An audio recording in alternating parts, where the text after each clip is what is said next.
Wahyu pasal 21. Langit yang baru dan bumi yang baru. Lalu aku melihat langit yang baru dan bumi yang baru, sebab langit yang pertama dan bumi yang pertama telah berlalu, dan laut pun tidak ada lagi. Dan aku melihat kota yang kudus, Yerusalem yang baru, turun dari sorga, dari Allah, yang berhias bagaikan pengantin perempuan yang berdandan untuk suaminya.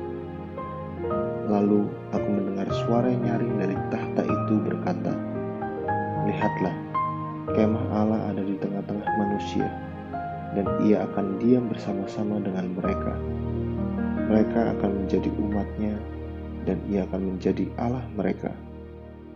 Dan ia akan menghapus segala air mata dari mata mereka, dan maut tidak akan ada lagi. Tidak akan ada lagi perkaburan, atau ratap tangis, atau duka cita, sebab segala sesuatu yang lama itu telah berlalu." Ia yang duduk di atas tahta itu berkata, "Lihatlah, aku menjadikan segala sesuatu baru."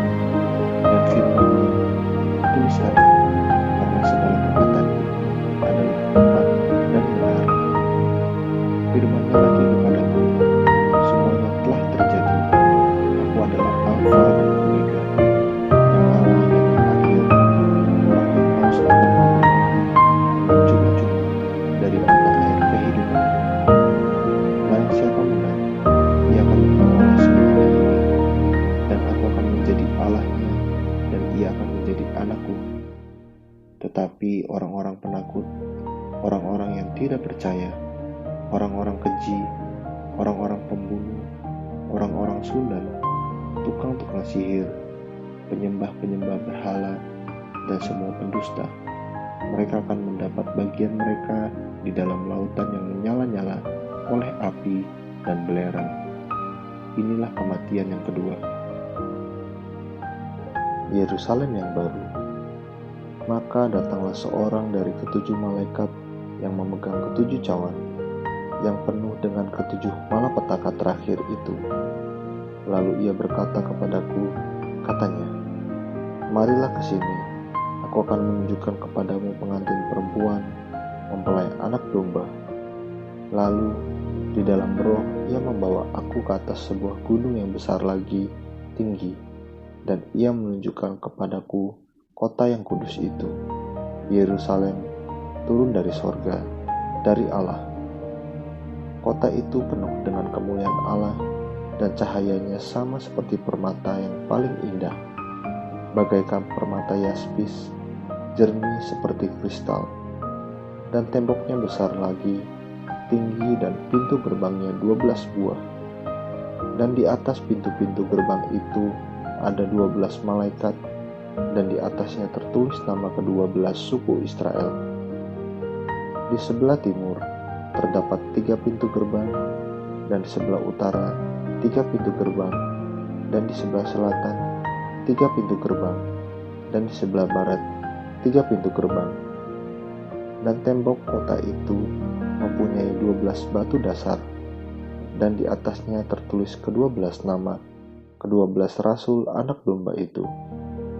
Dan ia yang berkata-kata dengan aku mempunyai suatu tongkat pengukur dari emas untuk mengukur kota itu, serta pintu-pintu gerbangnya dan temboknya. Kota itu bentuknya 4 persegi, panjangnya sama dengan lebarnya. Dan ia mengukur kota itu dengan tongkat itu 12.000 stadia, panjangnya dan lebarnya dan tingginya sama. Lalu ia mengukur temboknya 144 hasta, menurut ukuran manusia, yang adalah juga ukuran malaikat. Tembok itu terbuat dari permata yaspis, dan kota itu sendiri dari emas tulen, bagaikan kaca murni. Dan dasar-dasar tembok kota itu dihiasi dengan segala jenis permata. Dasar yang pertama, batu yaspis. Dasar yang kedua, batu nilam. Dasar yang ketiga, batu mirah. Dasar yang keempat, batu zamrud. Dasar yang kelima, batu unang. Dasar yang keenam, batu sardis. Dasar yang ketujuh, batu ratna cempaka. Yang kedelapan, batu beril. Yang kesembilan, batu krisolit. Yang kesepuluh, batu krisopras. Yang kesebelas, batu lazuardi. Dan yang ke-12, batu kecubung. Dan ke-12 pintu gerbang itu adalah 12 mutiara. Setiap pintu gerbang terdiri dari satu mutiara, dan jalan-jalan kota itu dari emas murni bagaikan kaca bening. Dan aku tidak melihat bait suci di dalamnya, sebab Allah, Tuhan yang Maha Kuasa, adalah bait sucinya. Demikian juga anak domba itu.